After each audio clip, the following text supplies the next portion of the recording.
Aquí tenemos el claro ejemplo de unos apóstoles que no entendían casi nada, pero sabían que Dios les enviaba a predicar.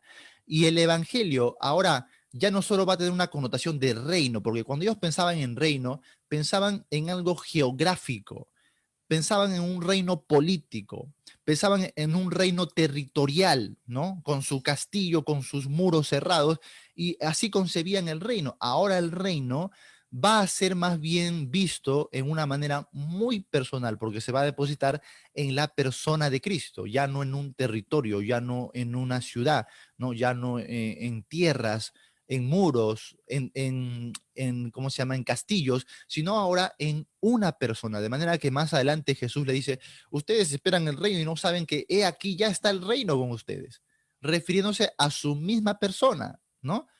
Aquí estoy yo soy el reino. Y entonces el evangelio va a tener otra connotación, ya no anunciar un reino político, sino anunciar una persona que es el reino de Dios. Y este es Jesucristo. Y Jesucristo nos demuestra que en su reino todas las cosas son distintas. Por eso que cuando tú lees los evangelios dice, oye, aquí en el mundo los grandes se enseñorean de los pobres, ¿no? Y del pueblo, pero en mi reino el más pequeño es el mayor. Mira, mira, la diferencia, la connotación. En Cristo es diferente. El más pequeño es el mayor. Oye, ¿quieres ser grande entre los hombres? Entonces tienes que ser su servidor. ¿No? Te cambió, porque en el reino de los hombres, el que es más grande es aquel que pisotea a los demás, aquel que gana las guerras, ¿no? Aquel que tiene más riquezas y se apodera más de los demás. Aquí Cristo dice, no, tienes que ser el servidor. Y lo bueno y lo destacable de esto es que Cristo no solo lo va a decir con la boca, sino que lo va a ir demostrando apasionadamente con la vida.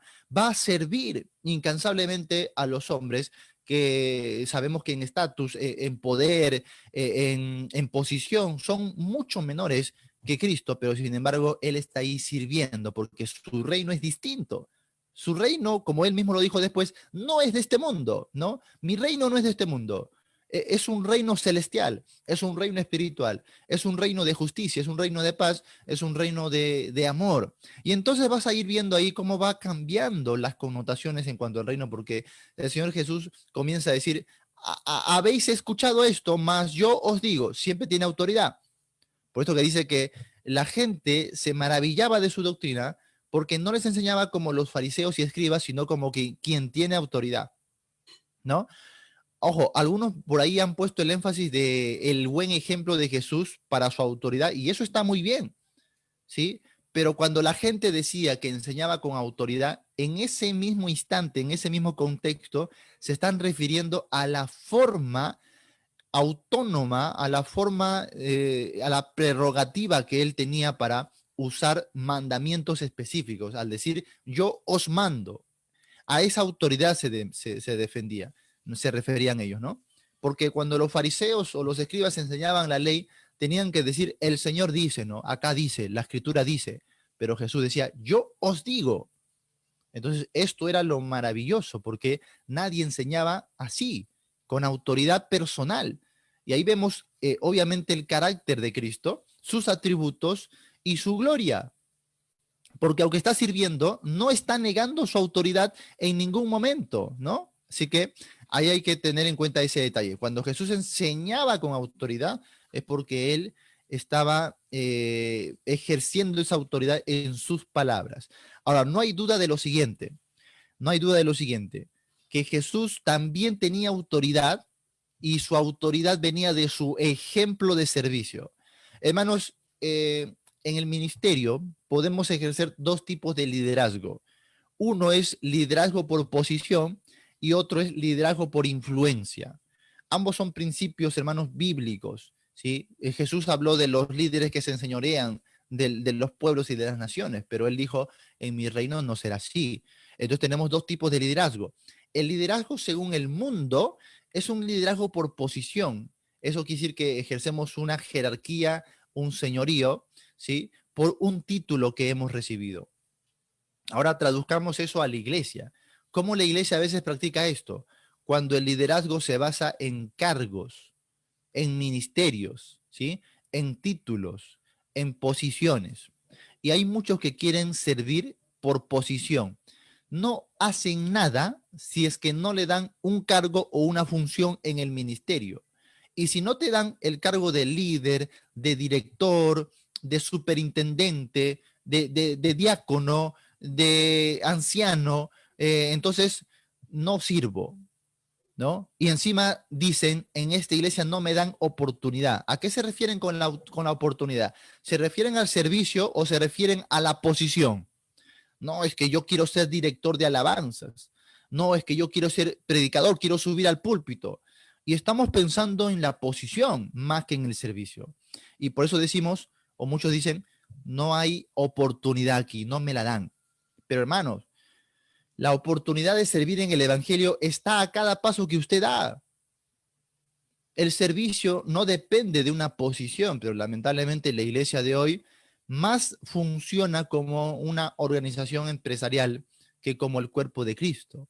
Y entonces estamos anhelando las posiciones y peleándonos por las posiciones o los cargos. Y ahí tenemos que las iglesias básicamente se pelean entre sí, refiriéndonos a iglesias locales, dentro de sus templos, porque hay muchos congregantes, pero pocos ministerios, o sea, pocos oficios, ¿no? Y entonces se pelean por obtener quién obtiene el oficio. Y ahí vamos a los votos, ahí vamos a las competencias, ahí vamos a los chantajes también, ¿sí? Y yo fui testigo de esto en mi crecimiento. A mí literalmente a veces me ofrecían cargos. Pastor me decía, a ver, hermano mía, si tú haces esto, te vamos a dar el púlpito, te vamos a poner en este ministerio. Venía un líder, un diácono que estaba muy cerca del pastor y me decía, mira, si tú vas a predicar esto, yo puedo hablar con el pastor y te vamos a colocar en este ministerio. ¿Qué te parece? Y vas a tener el púlpito por lo menos 2 veces al mes para que prediques, ¿no? Mira, le decía, mira, no me des púlpito, no me des nada, no me interesa. ¿Sí? Ahí recuerdo, y el pastor Daniel recordará, cuando nosotros rechazábamos cargos, se jalaban los pelos, no podían creerlo, pero ¿por qué? ¿Cómo es posible que rechaces los cargos? Es que no nos interesa. Y no necesito un cargo para servir. Dios es testigo y muchos hermanos también que cuando el pastor Daniel y yo comenzamos a servir, no dependimos de cargos, es más, rechazamos cargos porque vimos cómo eso se manipulaba para chantajear, ¿no? Para que el pastor también luego diga, a ver, si no diezmas, entonces te vas del ministerio, no sirves, no tienes una posición. Entonces todos se asustaban, no querían que le saquen del ministerio, no querían dejar de liderar, entonces ahí diezmando fielmente, ¿no? Y cuando se nos amenazaba a nosotros con quitarnos el cargo, la posición, ahí está, pastor, ahí está el cargo, no nos interesa en lo más mínimo. No, nosotros creemos firmemente que el cargo y la posición es un resultado del ministerio, más no es el ministerio en sí. La posición no debe llevarte al ministerio, es el ministerio que te va a llevar a la posición. ¿Sí me dejo entender? Ahí tenemos a un Josué, aprendimos mucho de Josué. Antes de ser siervo de Jehová, la Biblia lo identifica como siervo de Moisés. Y tenemos a este Josué que no tenía cargo, no tenía título, no era general, pero ¿cómo servía? ¿No? Ahí lo vemos cargando las cosas, ahí lo vemos trayendo el agua, cargando ahí por ahí las cositas que son un poquito más pesadas para Moisés, que ya tenía edad, y estaba sirviendo. Sabía que colaboraba al propósito de Dios. Ya no le importaba la posición. Ahora Dios miró esta humildad, vio su sumisión, vio su obediencia, vio su servicio, vio su pasión, y luego fue llevado a la posición. Josué fue colocado como general y luego de general fue colocado como el caudillo para Israel, el sucesor de Moisés, nada más y nada menos. Hermanos, primero el servicio, luego la posición. Y el día de hoy tenemos todo lo contrario. Primero quieren el cargo para servir y si no tienen cargo, no sirven, ¿no? Y de verdad no sirven, pues hermano, de verdad no sirven. Si ese es su pensamiento, que se están limitando, restringiendo a una posición, a un título, en realidad están demostrando que no sirven, pues. El siervo sirve, punto. No sirve si es que, no sirve en cierta posición, sirve simplemente. Y no necesitamos títulos ni cargos. Cuando comenzamos a hacer esta obra en Nicolás de Piedra, aquí la Iglesia de Cristo es Rey, a sus inicios no teníamos ninguna posición. No éramos discipuladores, no éramos líderes, no éramos maestros, no éramos mucho menos pastores, ni éramos misioneros.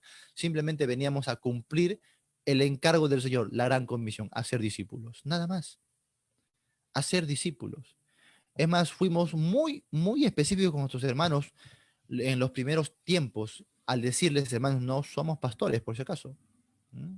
Se lo decíamos así textualmente, no vayan a pensar que somos pastores, ¿eh? Simplemente estamos aquí enseñando la palabra porque ese es el mandamiento del Señor. Haced discípulos. Con el paso de los años y el tiempo, el Señor nos fue llevando a la posición y a darnos un ministerio, a darnos un oficio. Muchos creen, oye, ¿por qué te hiciste pastor? ¿Por qué te pones el título? No, Señor, no necesitamos ningún título, ¿sí? Y si el día de hoy tienen que quitarnos este título, vamos a seguir sirviendo al Señor. Me dejo entender. El título es un fruto, es un resultado que el Señor va a dar después quizás para formalizar más su obra, para perfeccionar el ministerio, para avanzar más, qué sé yo, pero no es la base del servicio. Y ahí entonces, ¿cuántas iglesias hasta el día de hoy se están peleando por asuntos de títulos, de posición, de cargos, y no debería ser?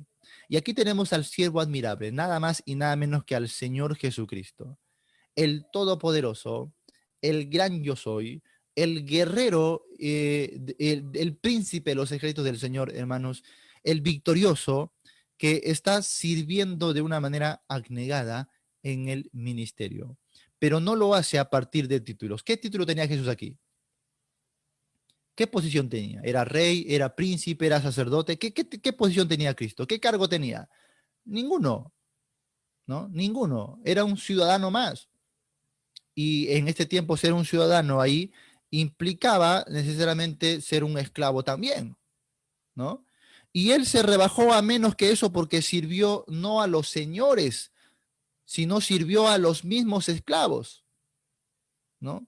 Qué precioso. Y ahí la primera palabra clave que vemos de este siervo es andando, andando. Dice el verso 16, andando junto al mar de Galilea. ¿Ve? Y la palabra andando denota acción y esfuerzo, ¿no? Porque habla de caminar y lo dice en un término dinámico, no dice anduvo, sino dice andando, lo cual quiere decir que él no dejaba de caminar. Él estaba en esa dinámica de acción, de esfuerzo, y ya anteriormente explicamos la humanidad de Cristo, que aunque él era Dios, su divinidad no alteraba su humanidad. Por lo tanto, él sufría las limitaciones como cualquier ser humano, es decir, se cansaba, tenía hambre, tenía sed y tenía sueño. Y yo me imagino al Señor de repente en una mañana salir a caminar por el desierto y sobándose así los ojos. Y de repente limpiándose una lagaña por ahí, ¿no? Claro, porque es perfectamente hombre. Y de repente iba a bostezando. Ah, ¿no? O sea, ¿tú crees que el Señor iba todo así, no sé, ¿no? Como un avatar ahí, que todo el tiempo está prefigurando divinidad? No, el Señor iba sobándose los ojos porque estaba cansado del día anterior, la noche anterior, se había levantado de mañana a orar. Obviamente tenía cansancio y tenía hambre, ¿no? Imagínate que a veces se levantaba tan temprano, ¿qué tiempo para tomar desayuno? Y encima sus apóstoles dormilones no querían levantarse temprano para hacer el desayuno, ¿no? Y ahí está el Señor Jesús con hambre. Entonces yo me imagino al Señor bostezando. Ahí está. Entonces cuando dice la Biblia, Él llegó, tú tienes que imaginarte así, cansado. ¿No? Cansado. Ahora, no me vayan a unos, este pastor que está hablando del Señor, este pastor se ha vuelto hereje. Vamos a la Biblia, vamos a ver el complemento de los evangelios, ¿va? Vamos a ver aquí, por ejemplo, Juan capítulo 4, verso 6. Juan capítulo 4, verso 6. ¿Lo tienen? Ahí les voy a dar un minuto. Ya está. Juan capítulo 4, verso 6 dice lo siguiente. Y estaba allí el pozo de Jacob. Entonces Jesús, ¿qué dice? Cansado del camino, se sentó así junto al pozo. Era como la hora sexta. Ahí está Jesús cansado del camino. No lo digo yo, ¿verdad? Lo dice la Biblia. ¿Ya? Dice que era la hora sexta, ¿ya? ¿Qué horario era más o menos la hora sexta? ¿Qué horario era? A ver, los que han estudiado ahí Introducción a los Evangelios con el pastor Daniel. ¿Qué hora era la hora sexta? Si la hora primera era más o menos a las 6 de la mañana, entonces la hora sexta, ¿a qué horas era más o menos? Era al mediodía, pues hermano, al mediodía. Ahora, estamos viendo al Señor Jesús caminando en la mañana a pleno sol, y tú sabes que al mediodía el sol está en su punto más alto, donde por supuesto quema más, sofoca. Estamos no aquí en Chosica, que el sol es agradable, sino estamos en el desierto oriental, hermano. Y aquí vemos que él está caminando en pleno desierto, sin desayuno quizás, sin agua, pero la Biblia dice ahí, cansado del camino. Qué interesante, ¿no? Se sentó. ¿Por qué se sentó? Porque tenía, obviamente, cansancio. ¿Y por qué se sentó junto al pozo? Porque tenía sed, pues. Ya vas a ver que sale la mujer samaritana y le dice, mujer, dame de beber, porque tiene sed. Era perfectamente hombre y se cansaba. Entonces yo me imagino que por supuesto aquí el Señor está sudando por el calor. ¿Crees que no sudaba el Señor? Claro que sudaba. Estaba sudando y estaba de repente con la lengua allá afuera. Cansado del camino, ¿no? Esa palabra cuando dice cansado del camino, esa canción. Eso no habla solo de nosotros, ¿no? Es del Señor Jesús, ¿eh? Que se cansaba, pues, hermanos. Y esto entonces cuando dice la Biblia andando junto al mar de Galilea, denota un sacrificio, denota esfuerzo, denota cansancio, denota horas sin dormir, ¿no? Y ahí el Señor Jesús limpiándose los ojos, limpiándose las lagañas, bostezando, con sed, cansado del camino. Servicio, servicio. Él no está en un trono. Cuando van a llevarlo a Herodes, ¿a dónde lo llevan? A un trono, ¿no? Cuando van con Agripa, a un trono. Cuando van con Pilatos, a un trono. Pero cuando había que entrevistarse con el maestro, dice que iban debajo de un árbol. ¿Mm? Iban a medianoche allí a un huerto o en los montes. Y tenemos que él mismo dice, el Hijo del Hombre no tiene ni dónde recostar su cabeza. Un ejemplo, pero preciosísimo, que estando él en la posición de Hijo de Dios, él no dependía de títulos, de cargos, de funciones, de jerarquías, de señorío. Él más bien estaba con la gente, ¿no? Y él servía, él caminaba. ¿Qué rey aquí iba a caminar? Por favor, el rey no se tomaba la molestia de ir a ver la condición del pueblo. Muchas veces el pueblo ni siquiera sabía cómo era la cara del rey.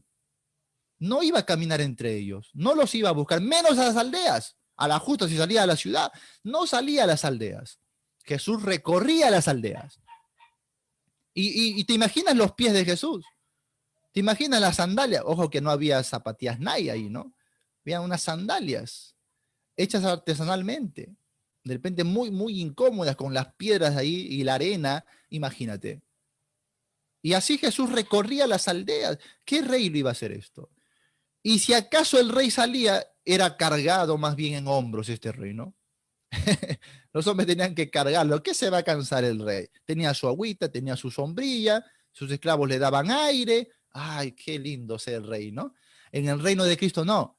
El rey iba adelante, caminando horas, sin desayuno, sin sombra, ¿sí? Con mucha sed y mucha hambre. Este es el servicio, la calidad del servicio que el Señor está esperando hoy de sus hijos para su reino. Qué triste es ver que el día de hoy más bien la gente se va tras un modo de prosperidad que la Biblia no está enseñando. La gente el día de hoy piensa que los siervos son los que están en la altura, los que tienen buenos ternos, ¿no? Su John Holden del momento, ahí anillos y cadenas de oro, guardaespaldas y limusinas, y que llenan estadios y tienen su penthouse ahí en los hoteles más costosos de la ciudad, y pensamos que esos son siervos del Señor. ¿Y cuántos viendo eso dicen, yo también quiero, y se suman a veces al ministerio, pero con la intención de tener posición, de tener fama, de tener prosperidad. Y eso no es la razón de servir en el ministerio. Cuando uno viene al ministerio, tiene que saber que viene aquí a ser humillado, viene a ser maltratado, viene aquí a ser despojado, viene a sufrir escasez, padecer hambre, necesidad, dolor por la causa de Cristo. Esto es el ministerio. Y aquel que no quiera aceptar así el ministerio, que no se atreva a ejercer el ministerio, porque va a frustrarse él y va a frustrar a mucho pueblo y va a decepcionar a muchos, especialmente al Señor. Y aquí tenemos el ejemplo del Señor, que es totalmente lo contrario. En un mundo de hoy esto es relevante, porque el día de hoy, hermanos, la gente se va tras una corriente de prosperidad, de vivir como hijos de un rey, y piensan que tiene que tener lujos, casas de ensueño, tienen que tener todo a la mano porque creen en Cristo. No sé, estamos muy alejados del mensaje de la Biblia, porque ni siquiera el Señor, el autor y consumador de nuestra fe, el autor de la salvación, ni siquiera Él disfrutó de este tipo de comodidades en la tierra. O sea, ¿qué somos nosotros para pretender tener más que el Señor? ¿Qué somos nosotros para querer vivir mejor hablando materialmente? No sé, es descabellada esa idea, es aberrante, ¿sí? Marcos Vidal dijo que la teología de la prosperidad es un veneno, hermano, para la fe, para la iglesia el día de hoy. Y tenemos que denunciarlo, porque se aleja totalmente el molde del mensaje, ¿sí?, del evangelio bíblico. Se aleja totalmente de todo lo que es bíblico. El día de hoy el Señor nos llama a hacer un ministerio de entrega, de pasión, de sacrificio, cueste lo que cueste. Y aquí vemos que esta palabra andando, involucra mucho. Así que vamos a resumirlo así: denota acción y esfuerzo, porque nos pasaríamos hablando de esto horas y horas. Luego, la segunda palabra es vio. Dice, andando por el mar de Galilea. Ojo, está en la región de Galilea, y ya hablamos mucho de Galilea, esta región que era muy menospreciada, que era tenida por abominación, esta región de donde si alguien salía era duramente criticado, menospreciado, humillado, y Jesús está haciendo la obra allí, en una región que nadie quería nada, ¿no? Eso es lo primero que observamos. Luego dice, andando junto al mar de Galilea, vio a Simón y a Andrés, su hermano. Depositamos nuestra atención en esta palabrita, vio, porque aquí estamos viendo que Jesús no menosprecia la condición. Jesús no menosprecia la condición. Es una región muy menospreciada, de muy bajo nivel, y es más, tenemos a pescadores aquí que eran considerados gente de el vulgo, ¿sí? Gente del menor nivel, el vulgo, duramente menospreciados. Y ahí tenemos lo que Pablo dice: a lo vil y menospreciado del mundo escogió Dios, ¿no? Hermanos, cuando disponga usted su vida al ministerio, de repente el Señor le toca su corazón, usted no se crea lo mejor. Usted no se crea que, oye, que mira qué preciosa joya que soy yo, que el Señor me está llamando a su ministerio. No, Señor. El Señor elige lo vil y lo menospreciado. Los que estamos en el ministerio somos los que más necesitamos del ministerio. Somos la gente vil, somos lo más bajo, ¿sí? Por eso el Señor nos usa, para que Él se glorifique, para que Él avergüence a lo fuerte, ¿sí? Eso somos nosotros. La iglesia del Señor no somos, hermanos, grandes ni poderosos, ni muchos sabios y nobles. Somos lo vil y lo menospreciado. Y tenemos que aprender a mantener esa humildad en todo momento, dependiendo del llamado del Señor. Dependemos de Él, dependemos de sus fuerzas, de su sabiduría, dependemos de su justicia, dependemos, hermanos, de su llamado, de su propósito, no del nuestro. Y así que, por otro lado, tenemos esto: que Jesús, en su categoría de Señor, Él no menosprecia la condición a un pueblo pobre, menospreciado, oprimido, del vulgo, personas sin letra, personas que nadie escogería para una labor tan digna y tan importante como la que Él iba a llevar. Jesús los ve. Qué interesante ve esta palabra, porque dice vio. ¿eh? Esto es decir, puso su atención en ellos. Esto es, los reconoció, porque el Señor Jesús obviamente no los está conociendo ahí, sino que ya los conocía desde antes, ya sabía de ellos. Y por eso que cuando vemos en otro evangelio que se acerca a Natanael y se le está presentando, le dice, aquí a Natanael, un israelita en quien no hay engaño. Y todo el mundo se queda sorprendido, ¿no? Oye, ¿y de dónde me conoces? Le dice Natanael. Y le dice, yo, antes de que el Andrés o Felipe vaya a decirte algo, yo te vi debajo de la higuera. Qué interesante, yo te vi. Yo puse mis ojos en ti, yo puse mi corazón, mi atención en ti, yo te elegí. Qué interesante. Y aquí vemos el Señor los vio. Porque, hermanos, mientras el mundo puede ignorarnos, mientras para otros podemos pasar desapercibidos, mientras que otros no nos dan el valor, nos basta y nos sobra con la mirada del Señor, que sí nos da un valor, que sí nos ama. Hermanos, no nos menosprecia, no hace acepción de personas. Usted no se sienta menos en el servicio del Señor. Usted no se siente incapaz, como vimos la semana pasada, creyendo de que uno es tan poca cosa, uno no sabe tanto, uno no ha logrado tanto. Entonces, ¿qué provecho voy a hacer yo en el reino? Mucho. ¿Sabes por qué? Porque el Señor puso su mirada en ti. Él te vio desde antes que tú mismo supieras que existe un llamado, que pudieras hacer algo en la obra. Él ya pensaba en ti. Y Él ya te había dado un propósito. Y así con tus limitaciones y con tus errores, y así con, digamos, con tu edad superior o tu edad menor, no importa. El Señor te vio. Y esto es que Él no te menospreció. Y si el Señor no te menosprecia, ¿por qué te menosprecias tú mismo? ¿Por qué dejar que otros nos menosprecien?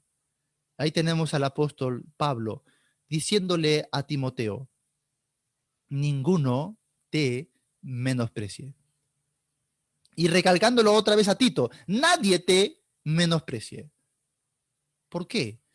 Porque somos instrumentos del Señor. El Señor colocó su mirada en nosotros y ese es el valor que tenemos, que Él nos vio. Él no nos rechazó, Él no menosprecia nuestra condición. Y así como estamos de repente sin letras, con mucha incapacidad, ¿sí? Con mucha debilidad, el Señor pone su mirada. Y ahí está el servicio del siervo admirable. Y es admirable porque Él no va tras los poderosos. Él no dice, a ver, voy a buscar a Daniel, a Azarías, a lo mejorcito, ¿no? ¿Recuerdas esto? Esto que vamos a verlo en el curso de Daniel, ¿no? Porque vemos que Herodes está conquistando Jerusalén, es un rey, ¿sí? Es un rey imperial. Y él dice, mira, voy a llamar gente que esté en mi corte, ¿no? Gente que esté a mi lado. Y de cada nación que conquistaba, él llamaba gente para que esté a su lado, para que le sirva, para que sea útil en su reino. Pero él llamaba a lo mejorcito de cada nación. Y cuando Daniel y sus tres amigos están siendo deportados a Babilonia, no es porque eran muchachitos del pueblo, es porque eran príncipes y sabios. Eran hombres preparados en las letras, hombres que, dice ahí, eran dignos de estar en el palacio del rey. ¿Ah? Hombres muy, muy bien preparados. Es como que el día de hoy, a ver, vamos a llevarnos al hermano Daniel Carlos, por favor, porque este hombre es preparadísimo, ¿no? Ahí está el hombre de la universidad, el hombre que trabaja, el hombre que tiene, ahí está, lo mejor de lo mejor. No, el Señor no elegía según eso, el Señor elegía, voy a llevarme a Pastor Jonathan, porque ese Jonathan, mira lo débil, mira lo menospreciado, lo vil y lo menospreciado, lo del vulgo, lo de sin letras, eso voy a usar, dice el Señor. Qué diferente, hermanos, es el Señor a los reyes del mundo. Los reyes del mundo escogen la mejor selección, los que hablan varios idiomas, los que tienen letras y ciencias, los que son ojo, que tenían que ver también su hermosura, o sea, la hermosura física, el face también. A ver, vamos a ver si es rubio, si es crespito, ¿no? Si es lindo, papacito, ahí también. Qué lindo, ¿no? No, no, hermano, el Señor no escoge según las apariencias. Ahí tenemos el gran ejemplo de Elí. Elí, muy orgulloso, llama a sus hijos fortachones, ¿no? A sus grandes hijos. Y Samuel también, cuando ve al hijo mayor de Elí, Samuel se enamora, dice, ay, he aquí el ungido del Señor, este debe ser el elegido. Wow, qué grandote, qué fortachón, qué músculo, Dios mío, parece Thor, ¿no? Así vemos ahí, qué gringo, qué lindo, qué hermoso. Este es el rey, sin duda, este que los demás pueblos van a ver, se van a asustar de tamaño rey que tenemos. Y el Señor le dice, no mires su parecer, no mires la hermosura de su parecer, ¿sí? Porque yo lo desecho. Porque yo no veo lo que mira el hombre, yo veo el corazón. Qué interesante. Ahora, cuando decía yo veo el corazón, por supuesto, él no decía el corazón del hombre, ¿eh? Él no decía el corazón del hombre, porque si Dios mirara nuestro corazón, tampoco seríamos desechados, ¿no? Nuestro corazón es así también. Entonces, cuando Dios decía veo el corazón, es veo lo que yo haré en su vida, el corazón que yo le daré. O sea, veo el aspecto espiritual de la persona. En este sentido, el Señor escoge según su propósito, ¿sí? Según su propósito. Entonces, ahí vemos que en la Biblia Dios es un rey diferente, porque no escoge lo mejor de lo mejor. Escoge pensando en aquel menospreciado que Él va a levantar, que Él va a sacar de su condición, que Él, hermanos, va a glorificarse con su restauración, con su crecimiento. Ahí se glorifica el Señor, ¿no? Así que no tenemos por qué menospreciar a nadie y no tenemos por qué menospreciarnos a nosotros mismos y tampoco dejar que otros nos menosprecien.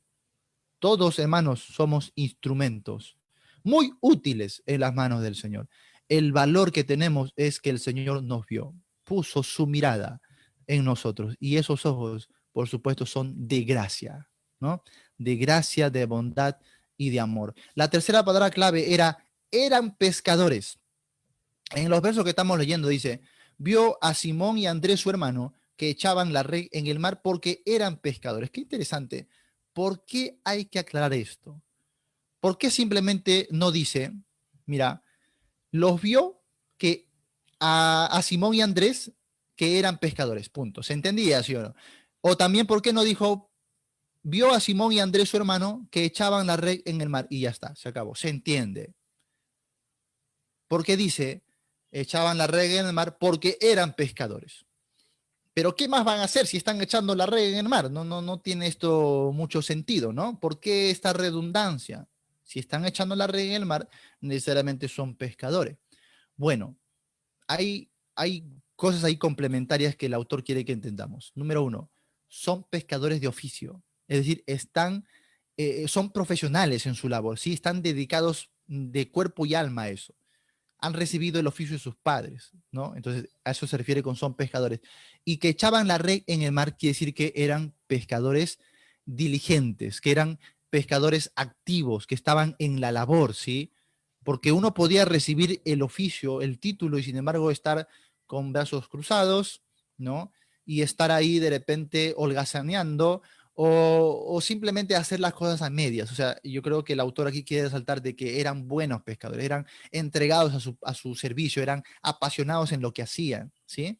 Y de repente estar pescando a horas que ya no correspondía. Tenemos evidencias de esto porque vamos a ver en otros pasajes que ellos estaban pescando a la hora de la mañana, donde ya los pescadores ya no echaban la rega al mar, pero ellos seguían echando la rega al mar. Y si no habían pescado toda la noche, porque la edad propicia o la hora propicia para pescar era la madrugada, cuando era oscuro, ¿no? Y ellos estaban echando cuando ya el sol había salido, ¿no? Y estaban, insiste, porque no salía ni un pescadito, Dios mío, salía un cangrejito, salía un muy, salía un alga y por ahí alguna sandalia. Y no pescaban nada, Dios mío. Y el Señor Jesús por eso los encuentra en la mañana y le dice, oye, echen la red a este lado, pero ya echamos toda la noche, vuelvan a echar, por favor. Y sacan abundancia de pez. Te das cuenta que el Señor está tratando, si bien es cierto, con un grupo de gente que es menospreciada, que es del vulgo, que los demás vean, esos pescadores, el Señor Jesús ve algo de valor ahí en lo que están haciendo. ¿Qué? Que son incansables, que son guerreros, que trabajan toda la noche y aún la mañana sin dormir. Oye, el Señor ve algo en nosotros que el mundo no ve, ¿sí? Ve algo. A veces nosotros somos menospreciados por la labor que hacemos. qué fácil es ser pastor, ¿no? Hay unas palabritas ahí el domingo, ya está, se acabó. Veo ahí que por redes sociales muchos dicen, voy a abrir mi empresa, voy a ser pastor, dicen, ¿no? Y así voy a ganar. Yo te animo, a ver, abre tu empresa de pastor, te animo a este maravilloso mundo. Y algunos nos menosprecian diciendo, ¡ay, qué facilito!, ¿no? Depende de escribir unas cuantas cositas y salir a predicar. Yo te animo a ver, a ver si realmente es así, ¿no? Y a veces porque no tenemos profesión, porque de repente no tenemos grandes cosas, no somos de renombre, algunos nos menosprecian, ¿no? Incluso muchas hermanas, ¿ah?, cristianas, le dicen a sus hijas, con un pastor no te cases ni en la vida, no te vas a casar con un muerto de hambre, dice, ¿no? ¿Para qué te vas a casar con un pastor para estar dependiendo de las limosnas? Ay, no, no, no, señor, hijita, tú te vas a casar con un príncipe, ¿no? Con un ingeniero, con un doctor, con un gringo. Cállate con alguien así que tiene muchos dólares, ¿no? Qué interesante, porque son cristianas evangélicas las que al día de hoy están diciendo y menosprecian a un pastor. Ay, no, pastorcito. Un día me llamaron misionerito, me dijeron, ¿no? Dando a entender de que, oye, tú tienes un oficio pero muy bajo y muy despreciable, ¿no? Y no importa si el mundo nos menosprecia, en esa labor que hacemos nosotros, el Señor ve algo que rescatar y que usar para su reino. El Señor necesitaba gente dura. ¿Qué más duro que un pescador? El Señor necesitaba gente sin miedo. ¿Oye? ¿Qué hombres, qué hombres más valientes que un pescador? ¿Mm? Que salen a altas horas de la noche, 1 de la mañana, 2, 3 de la mañana, al fondo del mar. ¿Te atreverías a ir? No todos se atreverían a ir, ¿eh? Hombres valientes, esforzados, porque estás que eche y eche. Esta red pesaba mucho, ¿eh? No era fácil. Necesitaban varios hombres para jalarla.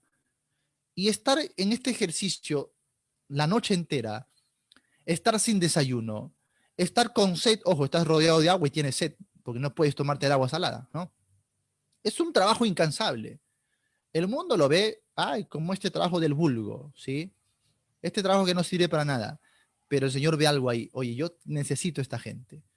Gente dura, gente recia, gente de valor, gente que esté dispuesta al sacrificio, gente que esté dispuesta a morir por su pasión, ¿sí? Y ellos eran valientes, ¿eh? Algunos menosprecian porque en la hora de la crucifixión salen huyendo y a uno lo toman por cobardes, ¿sí? A uno lo toman porque simplemente ellos se morían de miedo. Pero si tú haces un exhaustivo análisis de los evangelios, no eran nada cobardes, ¿eh? Ellos estaban dispuestos a entregar la vida, a pelear en armas, y llevaban su espada y decían, Señor, aquí tenemos nuestra espada, ¿eh? Una vez dijeron, Señor, tenemos solo una espada. ¿Qué iban a hacer 12 hombres con una sola espada? Qué tremendo. ¿Qué valor? No, tenemos una espada suficiente, Señor. Dinos nomás. Dinos nomás si nos agarramos aquí de las mechas, ¿eh?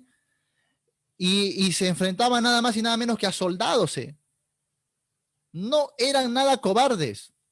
Antes de la crucifixión, el Señor Jesús les habla de su muerte, de que alguien les iba a entregar, y ellos se levantan y dicen, Señor, aquí estamos nosotros, no vamos a permitir que te pasen ahí. Y no estaban mintiendo. Y Pedro se dice, Señor, daré mi vida por ti. Los demás dicen, yo también, y yo, todos dicen lo mismo, pero no estaban mintiendo, ¿sí? Estaban dispuestos a morir por su causa, porque eran hombres guerreros. Es más, la misma noche del Getsemaní, cuando van a arrestar, sale Pedro con su, ojo, cuando hablamos de espada, no te vayas a imaginar una espada de William Wallace así de 3 metros de largo. Era una espadita así bien chiquitita, era como un cuchillo, ¿ya? Era un sable así muy, muy, muy pequeñito. Entonces, él sale con esta espada, que más es una daga, y hermanos, sale directo a pelear y vuela ahí la oreja de Malco, ¿no? ¿Por qué terminan ellos huyendo? Porque número uno, fue determinación del Señor que les dijo no. Y entonces le dice, Pedro, guarda tu espada, mandamiento del Señor. Luego le dice, ¿sabes qué? El que agarra la espada por la espada va a morir. Y luego cura la oreja de Malco, ¿no? Y entonces ellos en su mente son sacudidos. ¿Qué está pasando acá? Ellos no huyen por miedosos, no huyen porque tienen miedo a la muerte. Huyen porque estaban confundidos. Si Jesús no es el Mesías, entonces, ¿valdrá la pena morir? se confundieron en ese sentido. Y vaya que tenían razones para confundirse. Por eso que el Señor, sabiendo esto, luego se toma 40 días para explicarles por qué era necesario ese padecimiento, porque ellos no lo entendían. Si el Señor Jesús les decía, ya, levanten las espadas, los 12 y los demás discípulos que tenían, aparte de los 12, se iban, hermanos, con palos, con lo que sea. ¿Me dejo entender? Porque eran hombres guerreros, eran valientes. Si no lo hicieron es porque no entendieron y además porque el Señor se los prohibió. No lo hagan. Entonces, corrijamos un poquito la actitud que tenemos a veces al estudiar la Biblia. Cuando escuchamos las predicaciones habituales y decimos, mira este cobarde, y nos quedamos con lo que un predicador dijo, pero no examinamos las escrituras. Entonces, Dios necesitaba hombres así, valientes, dispuestos a morir por su causa. Entonces, quizás el mundo nos menosprecie por algo que nosotros hacemos, pero Dios sabe darle valor a lo que somos. Esto es lo maravilloso, porque no solamente está contemplando algo que es vil y menospreciado, sino que está diciendo esto tiene utilidad. No solo lo que el Señor nos va a dar, sino lo que ya tenemos en Él tiene mucha utilidad. Qué hermoso. Por eso que alguien dijo que Dios usa personas ocupadas y Dios va a usar muchas veces lo que tenemos a la mano.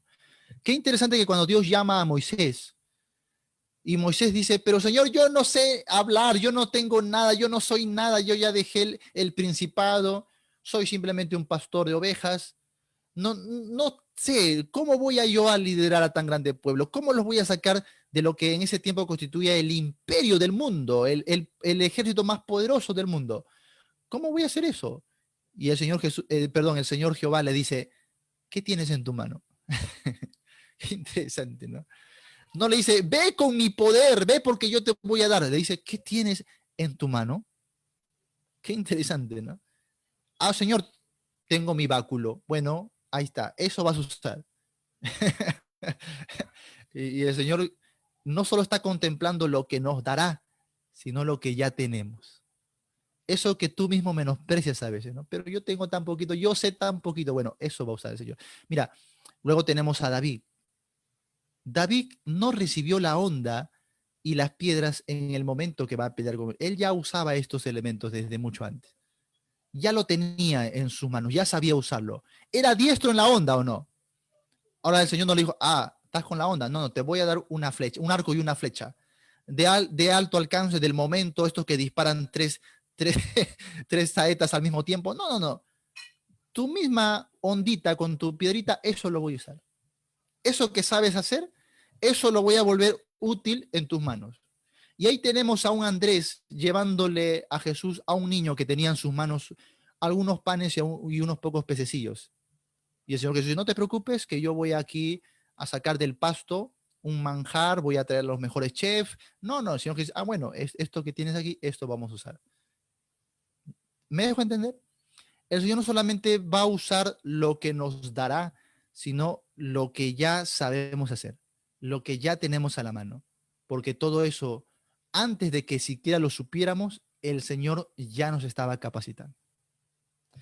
Y es por eso que yo antes me quejaba de tanto que yo tenía que hacer en la vida, de tanto que sufría, de tanto que experimentaba. Hoy, por supuesto, ya no me quejo. Hoy digo gracias, Señor, porque ahora me enteré de que durante toda mi vida, desde mi niñez, mi adolescencia, y todo lo que yo estaba pasando, todo era preparación del Señor. Todo Él estaba adiestrando mis manos. Me estaba dando los oficios que el día de hoy estoy usando precisamente para el ministerio. Claro, en su momento uno no entendía, en su momento era difícil, en su momento yo decía, pero ¿por qué no puedo concentrarme solo en una carrera? ¿Por qué no puedo culminar esto? ¿Por qué no me provee para acabar el otro? ¿Por qué tengo que hacer tantos oficios al mismo tiempo? Y hoy entiendo. ¿Me dejo entender? El Señor va a usar lo que tú menosprecias, lo que tú crees que es tan poco en tus manos, el Señor va a usar eso también. Y ahí tenemos al Señor, hermanos, que contempla sin menosprecio a estos hombres que son pescadores, los ve, ¿sí? Y cuando dice eran pescadores, esta frase nos dice que Jesús usará también sus oficios, anotamos ahí, Jesús usará sus oficios. Entonces, andando denota acción y esfuerzo, vio nos habla de que Jesús no menosprecia su condición, su posición, y que eran pescadores nos habla de que Jesús va a usar sus oficios. ¿Ya? Muy bien. Vamos al segundo punto. Su autoridad conlleva un llamado. En Juan 13:14, hermanos, ¿qué dice la escritura ahí si buscas en tu Biblia? Un verso muy conocido, ¿no? Juan 13:14. Dice, pues si yo, el Señor y el Maestro, he lavado vuestros pies, vosotros también debéis lavaros los pies los unos a los otros. ¿Qué encontramos ahí? El liderazgo por influencia. Les decía que hay dos tipos de liderazgo, ¿no? El liderazgo por posición, que busca el título, el cargo, y el liderazgo por influencia, que más bien lidera por ejemplo, por el ejemplo, ¿sí? Por lo que se ve en su vida, por su carácter, por su empeño, por su devoción. Y hay personas que nos dicen, bueno, no es tanto por tu título, sino porque lo que vemos, esa pasión, ese esfuerzo, eso que vemos en tu vida, nos atrae, nos hace seguirte y nos hace tomar tu ejemplo para que también nosotros sirvamos al Señor. Bueno, eso es liderazgo por influencia. El liderazgo por posición se fija en los programas, en las cosas, en los recursos. Y ahí tenemos el día de hoy, muchos que han entendido que necesitamos los recursos tecnológicos para servir al Señor, por supuesto, pero más descargan su energía, su tiempo, sus recursos en estar comprando la cámara último modelo, los micrófonos últimos, ahí en tecnología, ¿no? La mejor calidad de video, se pulen en todo eso, pero en la predicación bíblica están ahí a duras penas. Como un hermano que me dijo, pastor, estaba yendo a una iglesia donde el pastor tiene la cámara en 4K, tú te imaginas, ni apenas si llego a HD y él está en 4K ya, Dios mío, y equipo de sonido, si tú supieras todo de tecnología, luces, pero la mejor preparación, tiene la mejor transmisión hoy día, pero en palabra, qué pobre pastor, no hay palabra, no me edifico, me dice, ¿no? No me edifico.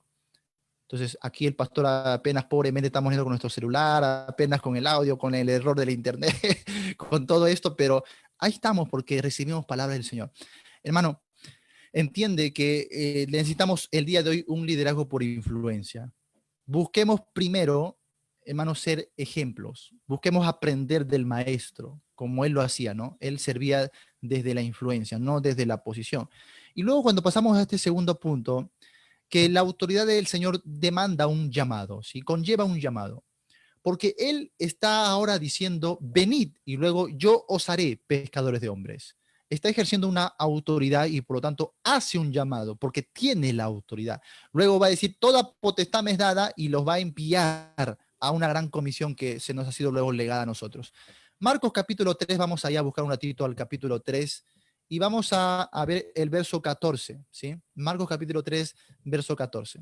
Dice, y estableció a 12 para que estuviesen con él y para enviarlos a predicar. Mira este detalle, el orden de la narración. Los establece, primero dice, para que estuviesen con él.